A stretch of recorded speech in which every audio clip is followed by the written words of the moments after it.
Halo guys, kenalin, nama saya Fania Nabila, I'm a law student. Di video kali ini saya akan membahas mengenai tindak pidana pencucian uang, atau disebut juga TPPU. Pembahasan kali ini akan mencangkup yang pertama, hubungan tindak pidana pencucian uang dengan tindak pidana lainnya. Yang kedua, subjek hukum dalam tindak pidana pencucian uang. Yang ketiga, tahapan-tahapan dalam pencucian uang. Yang keempat, jenis-jenis pencucian uang. Yang kelima, tipologi dan modus pencucian uang. Yang keenam, peran PPATK dalam penanganan tindak pidana pencucian uang. Yang ketujuh, pembuktian dalam tindak pidana pencucian uang. Dan yang kedelapan, upaya hukum dalam penindakan pencucian uang lintas negara. Nah, mula-mula kita kenalin dulu apa sih pencucian uang itu. Secara sederhana, jika kita merujuk Undang-Undang Nomor 8 Tahun 2010, pencucian uang itu adalah upaya untuk menyembunyikan atau menyamarkan uang yang dihasilkan dari suatu tindak pidana, kemudian dibuat seolah-olah menjadi harta kekayaan yang sah. Nah, tindak pidana asal apa saja nih yang akan menjadi objek dari pencucian uang? Merujuk Pasal 2 Undang-Undang Nomor 8 Tahun 2010, ada yang berasal dari korupsi, penyuapan, penggelapan, penipuan, narkotika, dan masih banyak lagi. Dapat dikatakan, pencucian uang itu adalah tindak pidana lanjutan atau follow-up crime dari tindak pidana asal atau predikat crime. Tetapi, merujuk pasal 69 Undang-Undang Nomor 8 Tahun 2010, pencucian uang tidak harus dibuktikan terlebih dahulu tindak pidana asal, karena pencucian uang merupakan tindak pidana yang berdiri sendiri. Jadi, tindak pidana asal dengan pencucian uang itu harus dipandang dua kejahatan, meskipun dari kronologi perbuatan, tidak mungkin ada pencucian uang tanpa ada tindak pidana asal. Dan saat membuat dakwaan pun, dakwaan yang digunakan itu dakwaan kumulatif. Kemudian, kita bahas siapa saja nih subjek hukum yang terlibat dalam money laundering ini. Yang pertama dari pelaku. Pelaku bisa setiap orang maupun korporasi. Berdasarkan laporan hasil riset tipologi pencucian uang oleh PPATK tahun 2021, pelaku pencucian uang yang dominan selama tahun 2020 yaitu pengusaha atau wira swasta. Sebanyak 47 pelaku dengan 37%. Dan posisi kedua itu pada pegawai swasta atau karyawan sebanyak 40 pelaku dengan 31%. Subjek hukum yang kedua itu adalah lembaga independen yang dibentuk untuk mencegah dan memberantas pencucian uang, yaitu PPATK atau Pusat Pelaporan dan Analisis Transaksi Keuangan. Yang ketiga, ada pihak pelapor yang wajib menyampaikan laporan kepada PPATK, misalkan apabila ada transaksi keuangan yang mencurigakan. Siapa saja pihak pelapor? Nah, itu ada penyedia jasa keuangan serta penyedia barang dan atau jasa lainnya. Penyedia jasa keuangan itu seperti bank, perusahaan pembiayaan, perusahaan asuransi, manajer investasi. Sedangkan penyedia barang dan atau jasa lainnya itu seperti perusahaan properti, pedagang barang seni, ataupun balai lelang. Setelah itu, kita bahas tahapan-tahapan apa saja yang dilakukan pelaku dalam pencucian uang. Pertama, itu the placement, yaitu menempatkan uang yang berasal dari tindak pidana ke dalam financial system atau lembaga yang terkait dengan keuangan. Yang kedua, itu ada layering, yaitu memisahkan hasil tindak pidana dari sumbernya melalui beberapa tahap transaksi keuangan untuk menyembunyikan atau menyamarkan asal-usul dana. Di sini, terdapat proses pemindahan dana dari beberapa rekening atau lokasi tertentu ke tempat lain melalui serangkaian transaksi yang kompleks dan didesain untuk menghilangkan jejak sumber dana tersebut. Pelaku itu akan menggunakan teknik structuring, yaitu upaya untuk menghindari pelaporan dengan memecah-mecah transaksi sehingga jumlah transaksi itu menjadi lebih kecil. Yang ketiga, itu ada integration, yaitu menggunakan harta hasil tindak pidana yang telah di-placement dan di-layering itu seolah-olah sebagai harta kekayaan yang sah untuk dipakai dalam kegiatan ekonomi. Jadinya, pelaku itu dapat leluasa menggunakan harta kekayaan hasil tindak pidana tanpa menimbulkan kecurigaan. Namun, Dalam prakteknya, tahapan tersebut tidak harus terdiri dari ketiganya, karena bisa saja pelaku ini tidak menempatkan hasil tindak pidana ke dalam sistem keuangan formal atau pada tahap placement itu untuk menghindari pendeteksian oleh otoritas terkait. Sehingga mereka pun memilih langsung menggunakan uangnya untuk pembelian aset yang berada di tahap integration yang diatasnamakan orang lain. Nah, selanjutnya kita bahas apa saja jenis-jenis pencucian uang. Yang pertama, itu ada berdasarkan hubungan pelaku tindak pidana asal dengan pencucian uang. Yang kedua, berdasarkan tempat terjadinya. Yang ketiga, berdasarkan Undang-Undang Nomor 8 Tahun 2010. Semula, kita bahas berdasarkan hubungan pelaku tindak pidana asal dengan pencucian uang, yaitu ada dua, self laundering dan third party money laundering. Self laundering itu merupakan pencucian uang yang dilakukan oleh orang yang terlibat dalam tindak pidana asal. Sedangkan third party money laundering itu pencucian uang yang dilakukan oleh orang yang tidak terlibat dalam tindak pidana asal. Nah, sedangkan berdasarkan tempat terjadinya yaitu foreign money laundering, yang merupakan pencucian uang yang dilakukan di luar yurisdiksi tempat terjadinya tindak pidana asal. Hal ini dilakukan untuk menyulitkan aparat penegak hukum dalam menelusuri hasil tindak pidana.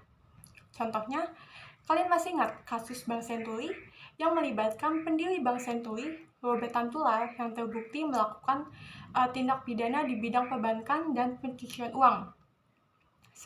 Serta pendiri Bank Senturi lainnya yaitu Hasan Al-Walak dan Rafat Al-Isfi yang terbukti melakukan tindak pidana korupsi dan tindak pidana pencucian uang, di mana mereka, para terpidana yang terlibat itu, menempatkan hasil tindak pidana tersebut ke bank-bank di luar negeri seperti Swiss, Hong Kong, Bermuda Island, Inggris, Virgin Island, dan Jersey Island, dengan rincian aset sebagai berikut. Nah, jika berdasarkan Undang-Undang Nomor 8 Tahun 2010, itu ada dua, pencucian uang yang sifatnya aktif dan pasif. Pencucian uang yang sifatnya aktif itu terdapat dalam rumusan pasal 3 dan pasal 4. Pasal 3 seperti menempatkan, mentransfer, mengalihkan, membelanjakan, membayarkan, menghibahkan, menitipkan, membawa ke luar negeri, mengubah bentuk, menukarkan dengan mata uang atau surat berharga. Lalu di pasal 4 itu seperti menyembunyikan atau menyamarkan. Sedangkan pencucian uang yang bersifat pasif itu terdapat dalam rumusan pasal 5 ayat 1, yaitu menerima, menguasai, dan menggunakan. Lalu, dalam pencucian uang itu ada beberapa tipologi maupun modus yang digunakan oleh para pelaku. Tipologi tersebut salah satunya berdasarkan referensi internasional Moneval, yaitu yang pertama, pemanfaatan sektor penyedia jasa keuangan dan penyedia barang dan jasa yang tidak teregulasi dengan baik, di mana penyedia jasa keuangan dan penyedia barang dan atau jasa itu tidak mengetahui pengguna jasanya dengan baik melalui prosedur Know Your Customer yang berupa customer due diligence maupun insurance due diligence. Yang kedua, pengembangan infrastruktur transnasional untuk pencucian uang, di mana para pelaku yang terorganisir itu menyembunyikan asetnya di luar yurisdiksi tempat mereka melakukan tindak pidana asalnya. Yang ketiga, pemanfaatan korporasi untuk menyembunyikan hasil tindak pidana, yaitu pada saat criminal group mencoba untuk memasuki sektor ekonomi yang sah, mereka biasanya menggunakan korporasi legal untuk menghasilkan bisnis yang menguntungkan, di mana dananya berasal dari hasil tindak pidana yang disebut dengan legitimate business conversion, atau menjadikannya sebagai perusahaan cangkang atau shell company untuk memfasilitasi aktivitasnya. Pemanfaatan perusahaan cangkang ini misalnya dengan skema U-turn, yaitu terdapat beberapa transaksi dari satu perusahaan ke perusahaan cangkang padahal transaksi tersebut tidak sesuai dengan core bisnis perusahaan, serta hanya dijadikan sebagai underlying untuk perputaran dana hasil tindak pidana yang kemudian dikembalikan ke rekening asal. Yang keempat, penggunaan jasa profesi, bahwa aktivitas criminal group itu didukung oleh profesional dalam berbagai bidang seperti advokat, akuntan, penasihat keuangan, bahkan pegawai negeri yang korup. Yang kelima, penggunaan teknologi baru seperti prepaid card, electronic money, dan virtual currency untuk mencuci uangnya. Yang keenam, penggunaan sektor non-keuangan yang rentan digunakan untuk mencuci hasil tindak pidana, seperti sektor konstruksi, properti, restoran, dan perhotelan. Selanjutnya, modus yang digunakan oleh para pelaku seperti membeli aset memakai nama anggota keluarga atau orang lain, lalu menyimpan dalam rekening keluarga atau orang lain, atau dimasukkan ke rekening perusahaan lalu ditarik seolah-olah hasil dari perusahaan, ataupun membeli sertifikat asuransi jiwa atau dibelanjakan menjadi kendaraan dan peralatan rumah tangga, ataupun dengan membuka usaha yang terkait langsung dengan proyek yang ditangani. Bahkan dengan membuat anak perusahaan dan melakukan kerjasama dengan perusahaan lain, seolah-olah transaksi bisnis yang legal, misalnya bertindak sebagai pemasok. Dan juga itu dengan melakukan transaksi fiktif, pembelian aset yang berupa tanah yang dikuatkan dengan akta notaril. Nah, berdasarkan laporan hasil riset tipologi pencucian uang oleh PPATK tahun 2021, itu ada modus-modus baru yang dapat berkembang, seperti pembelian aset kripto dari harta hasil tindak pidana, mengingat pelacakan aset kripto ini cukup sulit dan lembaga penegak hukum pun masih awam akan hal ini.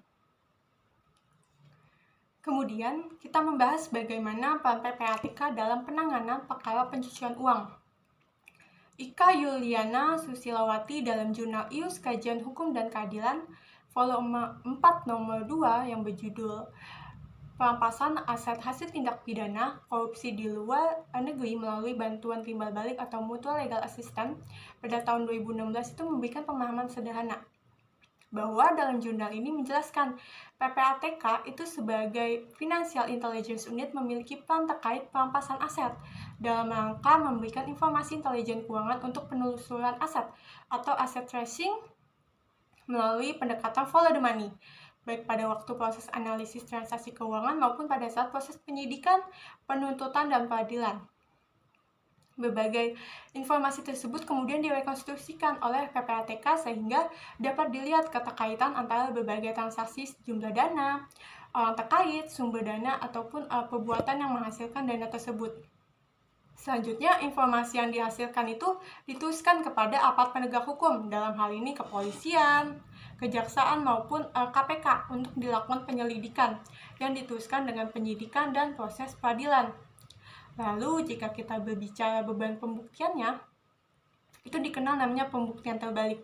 Artinya, terdakwa ini dia berperan aktif terhadap pembuktian bahwa dirinya tidak bersalah.